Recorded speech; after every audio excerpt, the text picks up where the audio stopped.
What's crack, it's VangelinaSkov, and if you're wondering why I look like a ghost today, it's because I'm going to be doing a little get ready with me video. I guess we'll just do some general chatting, catch up with each other, but also I thought maybe we could talk a little bit about therapy, since a lot of people have asked me questions about that before, and like finding a therapist and stuff like that. So this seems like a good time to do that, just a chill, makeup, talking about therapy session. Now, I do already have my foundation and my concealer on, so I won't be doing that, because if I do that, it's just going to take way too long. But I'll do the rest of it for you, and I have no idea what I'm going to do, but I'll see how I go with the rest of the video. So before we get on with the rest of it, please subscribe and click the bell button to get notifications when I upload, and you can also check out the memberships with the little join button right beside the subscribe button. Right, first thing I'm about to do is a little bit of contour. I've already put a little bit on, but it's not really showing up on camera. So, fun fact, when I record videos, I wear much more makeup than anybody should wear in real life,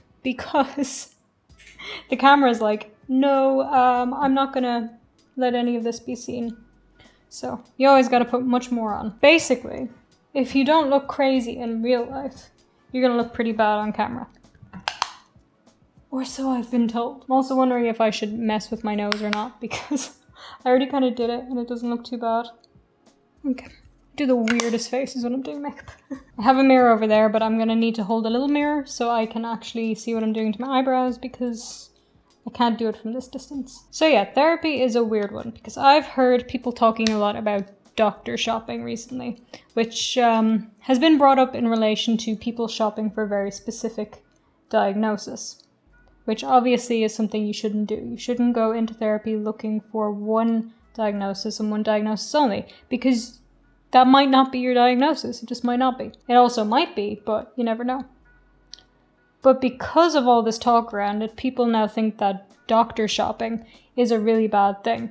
And I am going to have to disagree. So if you think of your therapist as like your hairdresser, right? I don't go to the hairdresser. I do my own hair. But think of it as your hairdresser.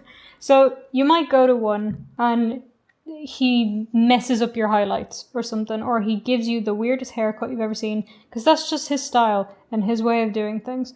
And then you go, okay, might not go to him again, he didn't do such a good job. So you go to another one, and this time it's a woman, and she cuts your fringe or your bangs real weird. And you find out she does everybody's bangs like that. So you go again, alright, I'm gonna find a new hairdresser. Third one you go to does your hair exactly the way you want it to. You look great at the end of it, and you go, okay, this is the hairdresser I'm going to go to from now on. Right, my cat started making a lot of noise, so you probably missed me doing my eyebrows, but that's fine. I kind of messed them up anyway. So as I was saying, think of your therapist as your hairdresser. Therapists are just people, and they have their own style of therapying. They've focused on different things during their studies. They've had different clients, different ways of working with people, and the therapist you get might not suit you. So therefore, it is perfectly okay if the first therapist you go to, you say, hey, this person isn't really working for me. I think I should find another one. That's fine. Doesn't mean you're doctor shopping or being ridiculous. You know, sometimes you might need to give them a chance, give them a few, sessions to warm up to them a bit, and give them those few sessions if you're not sure at the beginning. But if you know they're not right for you, they're not right for you. So say, for example, the first therapist I saw, who was actually a counselor, was 13, and she was never going to work for me because I had depression. I wasn't diagnosed at this stage, but I had depression. And she said that she didn't believe in mental illness. A counselor said this. So in that case, I had to go, hey, this person is definitely not going to work for me. I'm going to find somebody else. She also told me, because my partner at the time had Asperger's, and she said, well, he can't love you because people with Asperger's can't feel emotion. So obviously not the greatest therapist. And I went to a few different ones after that, and for one reason or another, they didn't work out. So I had one, we're skipping ahead a few years. I had one when I was, I think, 15 or 16. I was a very angsty little teenager. And she wanted me to play with buttons. I guess she was used to working with kids, like younger kids. And, you know, I was obviously very uncomfortable with it. But she kept doing it anyway, despite me being uncomfortable. Now, to her defense, I never told her, hey, I don't want to do this. Which, never be afraid to tell your therapist if you don't want to do something or if you feel like something isn't working for you. But at the time, I didn't say it. So that wasn't going to work for me. Now, I stuck through with her for a few sessions. But the problem was, back then, I wasn't very good at talking. I didn't want to bring things up. I needed to be pushed. I needed to be pushed to talk about things. Sometimes even now, I still need to be pushed to talk about things. But she decided that we were going to sit in silence in our sessions until I brought something up. So we would literally sit there for the full hour, or maybe it was 45 minutes, I don't remember. Not talking. I don't know how many sessions that was, but it was more than one. And again, in that case, I had to say, hey, this therapist is not going to work for me. I'm going to find somebody else. And that is perfectly okay. And I have had many. I've had some that were really good, but I just couldn't afford them. I've had others that were good, but too far away. I've had some that I just didn't particularly like. For example, I'm not good with therapists that want to be my friend, because I'm not looking for a friend. I'm looking for a professional relationship. I need somebody a bit colder. And that might not work for everybody. Maybe you're the kind of person who doesn't want somebody cold. You need somebody friendly, warm, opening, and that's fine too. They might not be a bad therapist, they might just not work for you. So you're always within your rights to say, hey, I'm going to go find another therapist. Now, there are times when this is a problem, and times when maybe you shouldn't do that. If you go into your first session and you feel uneasy and unsure, and maybe you feel uneasy and unsure because you have to open up about yourself and you're not used to it, and you decide it's the therapist's fault, give it a few goes. Because maybe your instincts are right. Maybe you're just not going to be able to work with that therapist. But maybe you're just a little bit nervous about going to therapy. Or maybe you're nervous about opening up to somebody new. So in those cases, I would really recommend go a couple of times. See how you feel. If you still don't feel comfortable with them after 2, 3, maybe even 4 or 5 sessions, stop. There are other times, like I mentioned at the beginning, where you might be going into therapy thinking, this is the disorder I think I have. So I'm just going to go to therapy so I get the diagnosis of this disorder. And if they don't give it to you, you might decide, I don't like this therapist, I'm going to find a new one. That's also not good. Because, again, I said this already, but that just might not be your diagnosis. And your therapist really is just doing their best to talk to you and work with you. Because a lot of the time, we don't know ourselves as well as we think we do. Which a lot of people have a hard time accepting. Now, I do want to elaborate on this a little bit. There will also be times where you think you might have a disorder, and I'm going to use the example of DID, because this is a lot of what I talk about on my channel for some reason, but you may think that you have DID, and you might be very sure of it. And then you go to see a new therapist, and after a few sessions, you find out that there's somebody who does not believe in DID, because there are therapists who don't. Now, if you find a therapist who doesn't believe in a disorder you think you might have, then it's not firing them because you think that they're not giving you the diagnosis you want. It's because they're not giving you an actual chance to see, do you really have that disorder? Because that's never going to be what comes to mind for you.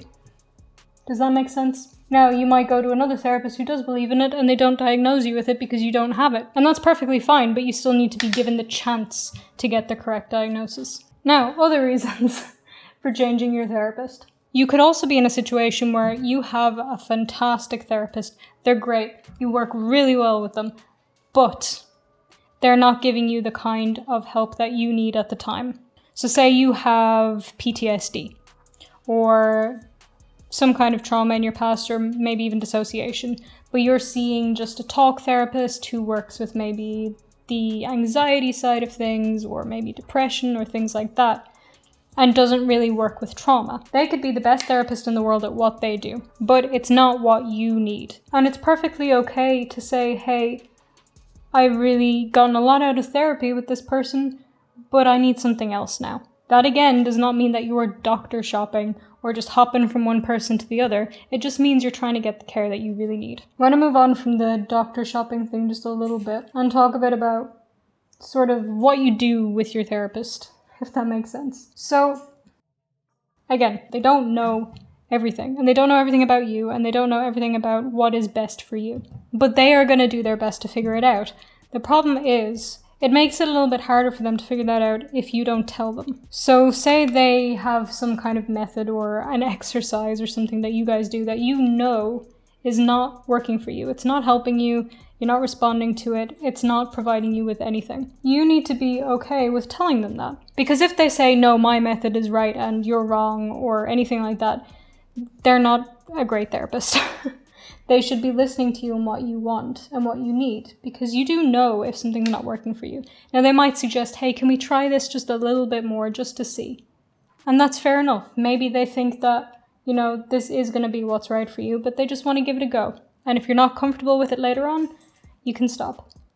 Communicating with your therapist is very important. You need to not see them as an authority figure that you can't be open with. And I hate to say it this way, because it makes it sound really bad, but you are paying them. You are hiring them. Why should you be paying for something that you know isn't working for you? And anytime I've told a therapist, hey, this particular thing isn't working for me, I don't want to do that, they're usually fine with it, and they go, okay, and then we move on to something else, and eventually we find the thing that's going to work perfectly. And that is much more desirable than spending 10 sessions doing something you know isn't going to work, and you're completely checked out because you're not invested in it, because you don't think it's useful for you. And on a very similar note, there are times where you're not going to be ready to talk about things, and that's okay, and you can say that. You can straight up tell your therapist, and I have done this, I'm not ready to talk about this yet. You are allowed to set boundaries in therapy. Now, like I mentioned, I'm somebody that needs to be pushed a little bit. I do need to be pushed sometimes, because if it's left up to me, I will never bring anything up. So it is fine to push me and try and bring things out of me. For example, my therapist might start maybe earing in one direction and saying, oh, maybe we should explore this a little bit. And I will try and follow their lead. But I know when I start to feel very uncomfortable and I definitely do not want to talk about something, I won't talk about it, and I'll tell them, can we revisit this at another time when I feel ready? And again, if your therapist says no to that, that's probably a red flag. But if you don't speak up when you feel uncomfortable talking about something, you're going to start hating going to therapy. You're going to dread every single time you go there, because you're going to equate it with negative emotions constantly and feeling uncomfortable and pressured and forced. And I know it's not that easy for people to say, hey, I don't want to do this. But even saying to your therapist, sometimes I want to tell you no to things, but I have trouble with boundaries. And that's something you can work on in therapy too. Because your therapist is there to support you and your needs. They're not there for their own agenda. If they are there for their own agenda, there's something wrong. Now, another thing about finding the right kind of therapy is to be open to different forms of therapy. So you might be seeing somebody, a therapist or a counselor, maybe even your GP suggests, hey, I think you should try CBT, but you hadn't been doing that up until now. It is always worth exploring new avenues, because sometimes you might not know what's going to work for you. You might have it set in your head that this is the type of therapy that I need and this type of therapy only, whereas you might find that something else is very helpful for you. So when I was about 19, I think, my mental health slipped a lot. And I wanted to see a therapist, a psychologist, I think it was it's this thing in Ireland. They have lots of therapists and stuff. And they recommended that I go to a day hospital, which is sort of like inpatient in a way, except, you're there for a few hours, like 8 hours or something, and then you go home afterwards. But during that time, you do group therapy, you learn about coping skills and stuff like that. And I didn't want to go. I had no idea what I was going to get out of group therapy, and I didn't feel like I needed to be in a day hospital. It sounded a bit severe, especially considering I was supposed to go for 2 weeks. But I did go. I went, and there was different types of group therapy. We had a schedule throughout the day. There were different activities we did, different sort of lessons. We learned about coping skills, we learned about emotions and things like that. And they even had me stay on for an extra week because they thought it would be helpful for me. And to this day, those 3 weeks were the most helpful thing that I have ever done for my mental health. To this day, I still use some of the coping strategies that I learned in that day hospital. And I even made a really good friend there who I still talk to. She's like one of my best friends, and I love her to bits. But if I had trusted my initial reaction and said, that's not going to be helpful for me, I wouldn't have gotten anything out of that. I learned so much from it. And what I learned there was one of the single most helpful things that I have ever used for panic attacks. And several times when I've started having a panic attack or an anxiety attack, I've been able to stop it with the techniques that I learned there. Because something that I learned there was about letting your emotions pass by. Not trying to stop them, not trying to feed into them. Sorry, my brush is dirty for the contour, so I'm just going to do it with my finger and hope for the best. But yeah, not trying to stop your emotions, not trying to feed into them, not trying to be a part of them, just observing them as they float by. And that sounds really difficult. And it is, but I practiced it, and I kept practicing it, and it has helped me immensely. And I learned that in the day hospital that I didn't want to go to. So just try new forms of therapy if you're given the opportunity or if somebody suggests it to you. It might be really helpful. Right, I don't think I can put lipstick on and talk at the same time, so let me do that and I'll be back. Anyway guys, my makeup is done and that's pretty much all I wanted to talk about for now, so I hope you got something useful out of this. Let me know in the comments if you liked this kind of format, if you want to see more of it. And as I said at the start of the video, please subscribe and click the bell button and check out the memberships. You can also follow me on social media. Like, comment, share, do all the things that I'm supposed to ask you to do at the end of a video, and have a wonderful day. Thank you guys so much for watching and I'll see you in the next one. Bye.